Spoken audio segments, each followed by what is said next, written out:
Le plaisir est pour nous de vous savoir très nombreux devant vos postes télévisés. On veut être parfum de l'actualité éducative. Mesdames et messieurs, bienvenue à cette grande session d'information. Chose promise, chose faite, les réseaux des associations de professeurs des universités et instituts supérieurs du Congo a décrété la grève générale et sèche le lundi 9 décembre 2024 sur toute l'étendue de la République démocratique du Congo. Déclaration lue par le président du RAPUCO, le professeur Jean-Colin Moussonda, en présence des représentants des corporations des ASC et de l'intersyndicale de l'enseignement supérieur et universitaire. Georges Nzilombi et Christian Chipamba pour les reportages.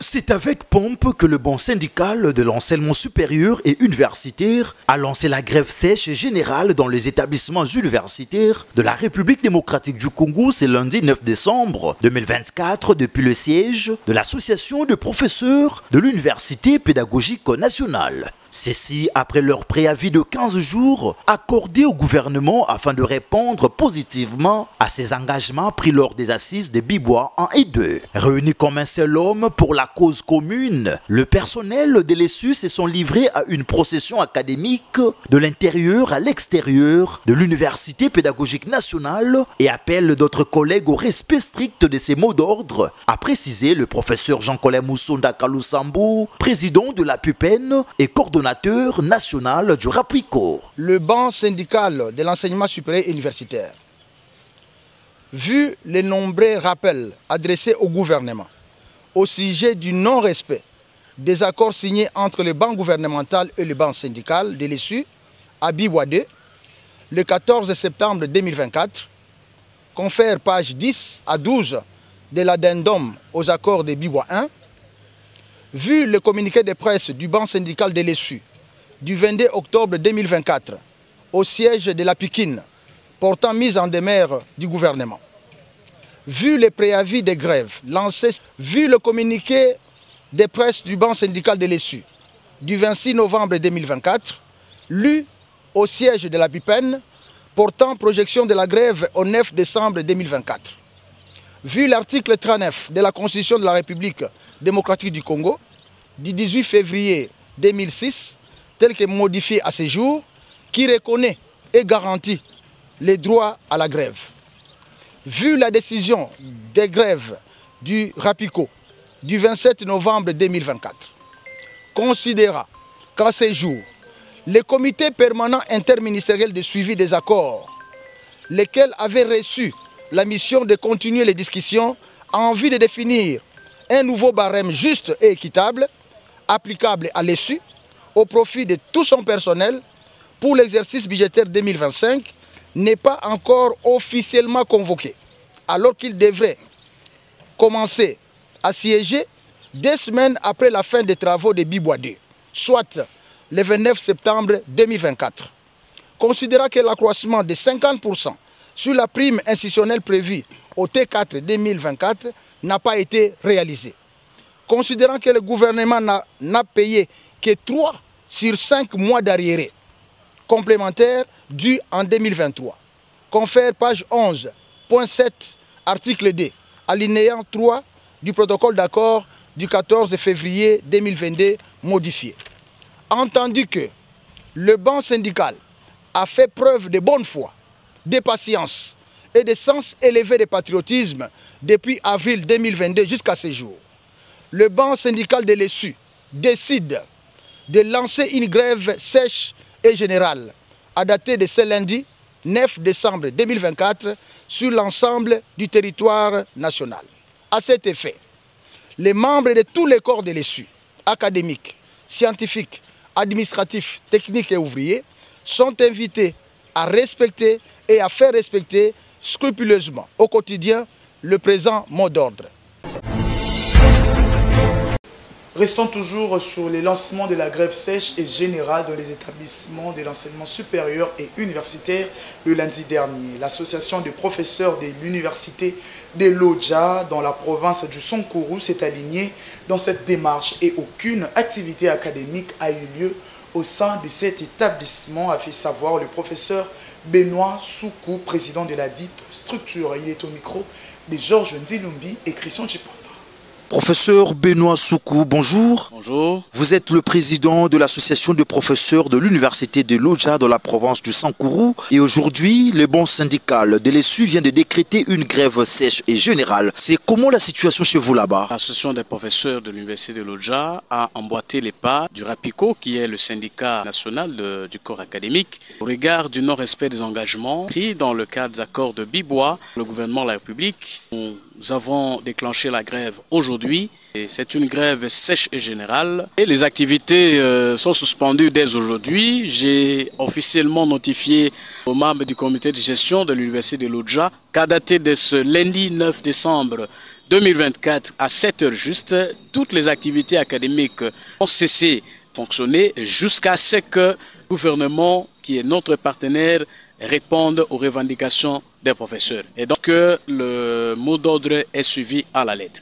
Un dernier message, non, c'est la communauté de l'université de Lodja, mais aussi aux autorités du gouvernement de la République, le respect des accords. Dans le cadre de Bibois 1, Bibois 2, notamment le paiement de 5 mois de RIRE complémentaires. Ils ont payé 2 mois et ces 2 mois qui ont été payés de manière sélective. Chez moi, par exemple, au Sankourou, personne n'a encore touché cette fameuse paie complémentaire. Le gouvernement de la République, au ministère de l'enseignement supérieur universitaire, il y a encore un œil du côté du Sankourou et de comprendre que à force de garder le silence pour une activité académique ne va s'exercer. L'université de Lodja, qui est la première université de la province et la plus grande en termes de personnel académique, scientifique, technique et ouvrier. Sœur Benoît Soukou, nous rappelons que vous êtes président de l'association de professeurs de l'université de Lodja dans la province du Sankourou. Merci beaucoup. Reconnaissons les efforts du banc syndical de l'enseignement supérieur et universitaire pour obtenir gain de cause par rapport à leurs revendications. Les secrétaires chargés de l'enseignement à la faculté des sciences de la santé, département des sciences infirmières de l'université pédagogique nationale, le chef des travaux Fiston Blenzi invite les examinateurs au niveau de leur faculté à corriger les copies des étudiants et transmettre le code en vue d'aider la jeunesse estudiantine dans son apprentissage. Suivez. Nous avons pensé être honnêtes envers nous-mêmes, terminer avec les étudiants l'engagement que nous avons pris avec les étudiants et voir des problèmes de grève s'il y en a après. D'une manière générale, nous nous sommes désolidarisés avec les amis qui ont décrété cette grève. Nous pensons, nous devons travailler pour aider cette jeunesse congolaise pour avancer. Nous méritons notre salaire et nous sommes payés. Ce qu'on nous paye, c'est insuffisant, mais nous attendons du gouvernement le respect surtout de ces engagements. Chez nous, les activités ne sont pas suspendues parce que vous venez de constater que c'est aujourd'hui que nous venons de terminer les examens. Les examinateurs vont corriger les copies et ils vont nous donner selon la loi et nous allons délibérer les étudiants. Pour les étudiants de la faculté des sciences et de la santé, surtout du département des sciences infirmières, d'être calmes, de continuer à nous faire confiance et nous allons travailler comme d'habitude ensemble avec eux. Rendons-nous à l'université de Kinshasa où les assistants et chefs des travaux se disent ne pas être concernés par la grève lancée par le RAPICO et les syndicats de l'enseignement supérieur et universitaire. Ils demandent à leurs collègues de poursuivre normalement les activités académiques. Suivez. Nous, membres de l'association des cadres scientifiques de l'université de Kinshasa, tenons à exprimer notre désaccord face au mot de grève récemment lancé par le comité de notre association. Cette décision, prise en violation flagrante de nos statuts, bafoue les principes fondamentaux qui stipulent que toute déclaration de grève doit être validée lors d'une assemblée générale. Nous avons été profondément surpris et indignés d'apprendre que cette décision prise par le biais des réseaux sociaux est un procédé qui trahit le manque de respect envers nos membres et notre institution. Par conséquent, nous exigeons la convocation immédiate d'une assemblée générale extraordinaire afin que toutes les parties prenantes puissent s'exprimer et que les décisions soient prises de manière démocratique et transparente. Nous réaffirmons notre engagement en faveur du respect des règlements statutaires et de la représentativité au sein de notre association. Toute initiative prise en dehors de ces cadres ne saurait nous engager. En ce qui nous concerne, nous, membres de l'ACS Inikin, nous ne sommes pas en grève jusqu'à la convocation de l'Assemblée générale. À cet effet, nous demandons aux collègues de poursuivre librement leurs activités académiques. Nous, les membres de l'Association des cadres scientifiques de l'Université de Kinshasa, fait à Kinshasa le 10 décembre 2024. Novelas TV et la force de la parole sur l'éducation de l'enfant congolais, c'est le titre de l'ouvrage du professeur Arthur Tsimwanga de Kisangani, baptisé le week-end dernier par l'évêque auxiliaire de Kisangani. Cette cérémonie de vernissage était organisée en présence du professeur Faustin Bongilo, recteur de l'université de Kisangani. Célestin Abedi, notre correspondant depuis la province de la Tchoup.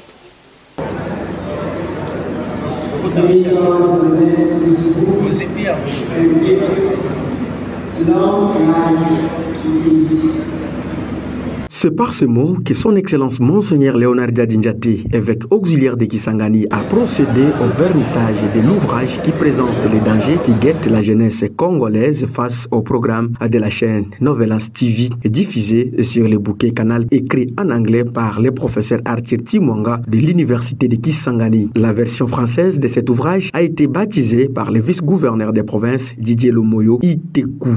Cet ouvrage alerte les consommateurs de ces programmes, notamment les parents, mais surtout les jeunes, sur certaines déviations susceptibles de porter atteinte à l'éducation, aussi bien en famille que dans d'autres milieux de vie. Là, nous avons fustigé concrètement, en tant que chercheur, Novelas TV, cette émission-là, elle passe. Elle est, comment dirais-je, aimée par la société, mais quel genre de société? Et donc le livre interpelle les parents pour ne pas laisser les enfants gober n'importe quoi parce que leur avenir en dépend. Donc les parents tamisent l'information qu'il faut donner aux enfants et que les diffuseurs de ces différentes séries prennent en compte la culture. Nous ne sommes pas contre la culture occidentale, mais nous sommes à la croisée des chemins. Nous n'allons pas, comment dirais-je, abandonner nos cultures où il y a la pudeur à reconnaître. Monseigneur Léonard a reconnu la valeur des recherches menées par le professeur Arthur Tsimwanga pour un meilleur avenir de notre jeunesse affectée par les nouvelles technologies de l'information et de la communication. Et le professeur Tsimwanga nous amène plus loin et il nous fait découvrir que entre l'interdit et le permis, il existe la voie de l'éducation. C'est l'éducation accompagnée par un discernement qui rend capable de choisir ce qui convient pour l'éducation, la croissance de l'enfant et des jeunes. C'est cela que j'appelle la bonne nouvelle.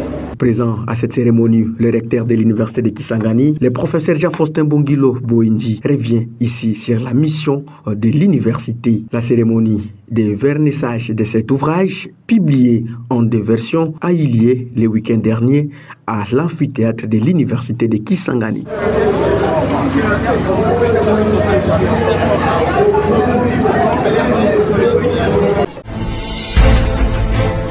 Parlons à présent de l'ouverture du colloque international sur l'éducation universitaire jésuite en République démocratique du Congo, bilan et perspectives, organisé par l'université Loyola du Congo le lundi dernier.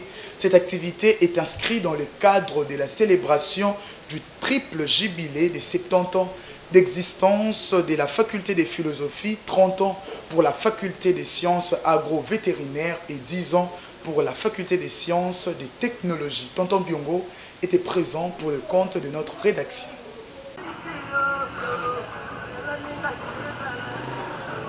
Je note donc la pertinence de ces échanges eu égard à la qualité des orateurs choisis à leur juste titre, en vue d'aider les participants à poser de bons diagnostics, à identifier et à évaluer les déterminants directs et indirects sur le sujet à développer. Je déclare donc ouvert ce colloque international 2024 de l'Université Loyola du Congo. Ouverte par la ministre de l'Enseignement supérieur et universitaire, professeure Marie-Thérèse Sombo-Safi Ayane, ce colloque international organisé par l'Université Loyola du Congo en marge de la célébration des triples jubilés des 70 ans de platine de la faculté des philosophies, 30 ans de perles pour la faculté des sciences des agro-vétérinaires, 10 ans l'étain de la faculté des sciences des technologies apporté sur l'éducation universitaire jésuite en République démocratique du Congo et en Afrique, bilan et perspective. Dans son mot de bienvenue, le révérend Père Rigobert Kyungu, vice-chancelier des universités jésuites de l'Afrique centrale, a accueilli chaleureusement les participants venus de partout à travers le monde avant que le révérend Père José Minakou, président de la conférence jésuite d'Afrique et de Madagascar, retrace l'historique de l'ULC. Occasion faisant les larrons, Père général chancelier des universités des jésuites depuis Rome a encouragé le travail bien fait de la communauté universitaire en laissant la parole au révérend Père Ferdinand Mouigui Roy, recteur de l'ULC, qui a précisé à l'assistance l'importance de ces assises. Nous célébrons à ce jour un jubilé de platine 70 ans d'existence de la faculté Saint-Pierre-Canisius, créée en 1954, un jubilé de perles 30 ans de la faculté agronomique et vétérinaire, opérationnelle depuis 1994, un jubilé d'étain 10 ans de la faculté des sciences et technologies ULC-ICAM, fonctionnelle depuis 2014. Célébrer le jubilé de l'ULC, c'est avec gratitude et reconnaissance contempler l'œuvre de Dieu. À travers les pionniers, les pères Maurice Scourmans, premier recteur de l'université Lovanium, le père Paul Rollier, premier recteur du Scholastica Saint-Pierre-Canisius. Notez que, bien avant cette cérémonie d'ouverture, une messe eucharistique a été dite par Monseigneur Donancien Bafouidinsoni à l'église catholique Sainte-Marie.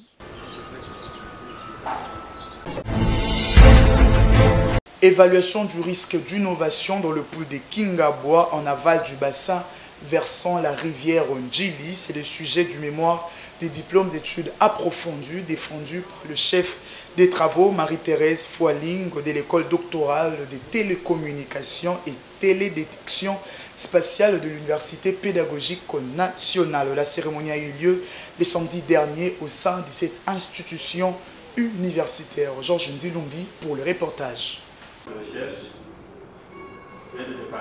C'est brillamment que le chef des travaux Marie-Thérèse Foiling-Piracel de l'école doctorale des télécommunications et des télédétections spatiales de l'Université pédagogique nationale a défendu son mémoire des diplômes d'études approfondies sur l'évaluation du risque d'inondation dans le pôle Kingabois en aval du bassin versant de la rivière Ndjili. En brossant laconiquement le contenu de son travail, la récipiendaire a stipulé que, en poursuivant comme objectif général d'examiner et d'évaluer les impacts des activités humaines qui influencent les inondations dans le bassin versant de la rivière Ndjili. Il s'observe la présence d'une concentration élevée de la population dans les zones inondables, proches du lit des rivières, zones où les pentes sont très faibles. Ces zones situées en aval du bassin versant retiennent les eaux pendant les fortes pluies. Les constructions anarchiques de long de la berge réduisant les lits de la rivière, l'absence des canaux de drainage des eaux pendant les fortes pluies, l'utilisation des déchets plastiques pour les remblayages des terrains occupés clandestinement, la déforestation du bassin, les changements climatiques sont parmi les causes de ces inondations récurrentes dans le bassin versant, a souligné la candidate. Au regard de la pertinence de la problématique relevée par ses travaux et après son évaluation minutieuse par le jury, le chef des travaux Marie-Thérèse Foiling a réussi avec la mention grande distinction dans une ambiance bon enfant. Contente du résultat, la lauréate du jour a insisté sur le fait que il faut d'abord les canaux de drainage des eaux dans les artères. On ne puisse plus donner des terrains au niveau du Purkingaba. Il faut que l'État s'investisse pour construire des digues en matériaux durables. L'université méthodiste John Wesley continue à inscrire de nouveaux étudiants dans toutes les facultés qu'elle organise. Suivez. Étudiants et étudiantes congolais et congolaises, vous qui désirez poursuivre vos études universitaires, accroître votre connaissance et être pétri des valeurs incontestables, suivant les exigences du système licence, master et doctorat, l'université John Wesley reste la meilleure dans la formation des qualités de futurs cadres de la République démocratique du Congo. L'université John Wesley ouvre ses portes pour les inscriptions de nouveaux candidats dans toutes ses facultés, à savoir la faculté de sciences informatiques, la faculté de sciences de la santé, la faculté de sciences agronomiques et de l'environnement, la faculté de sciences économiques et gestion des entreprises, la faculté de sciences de la communication, faculté de sciences sociales, politiques et administratives, la faculté de droit et la faculté de théologie. Étudier à l'université John Wesley, c'est étancher votre soif du savoir-faire et être, car la science, la spiritualité et le développement sont la devise de cette université. Pour vous qui êtes intéressés, voici l'adresse. Numéro 1, avenue du Palais du Peuple, commune de Lingwala, référence derrière le Palais du Peuple. Pour tout contact, plus 243 81 32 69 170, plus 243 99 09 58 300, plus 243 89 00 14 256. Cordial bienvenue à tous.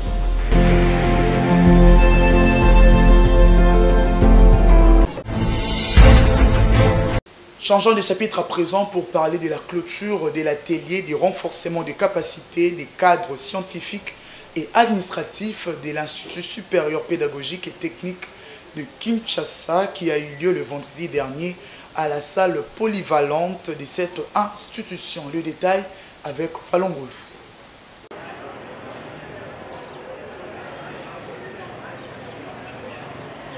Trois jours ont suffi pour la tenue de cet atelier autour du thème principal, la professionnalisation de l'enseignement pédagogique et technique en République démocratique du Congo, que le comité de gestion de l'Institut supérieur pédagogique et technique de Kinshasa, ISP-TEKIN, a organisé à l'intention de ses professeurs, chefs des travaux, assistants, chercheurs et administratifs, dont l'objectif était de renforcer leurs capacités autour de la problématique susmentionnée.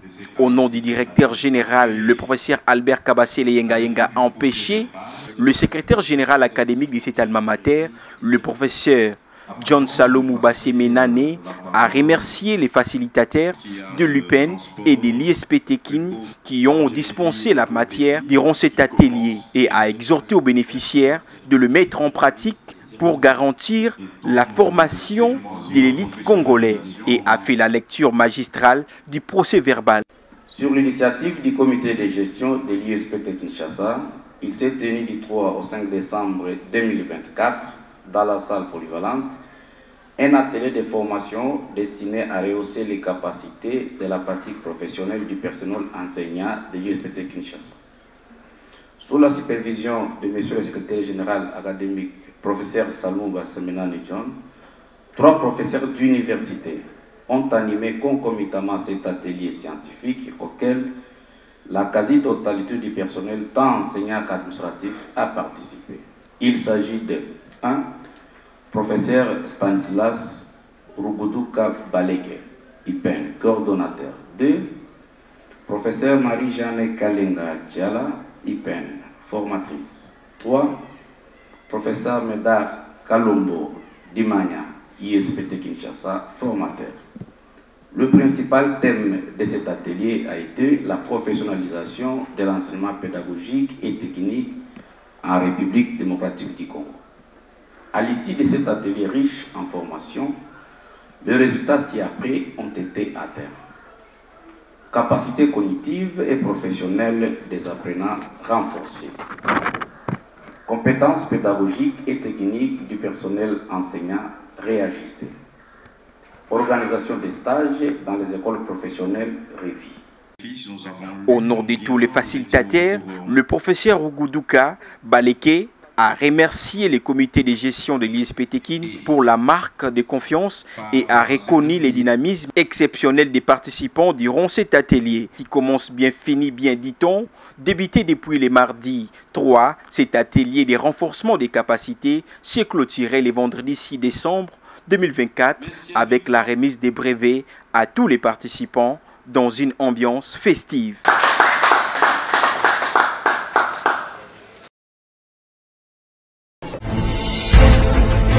Clôturons cette édition par la soirée des galas organisée en faveur des femmes ayant participé au projet du relèvement du tissu socio-économique des femmes et jeunes filles Malewa dans la ville province de Kinshasa, précisément dans la commune de Barumbu. Cette activité organisée par l'association sans but lucratif Appel Dédé a eu lieu le samedi dernier dans la salle de banque du Palais du Peuple en présence du ministre des Affaires sociales et plusieurs invités de marque. Magloire Landou était présent pour représenter le journal universitaire.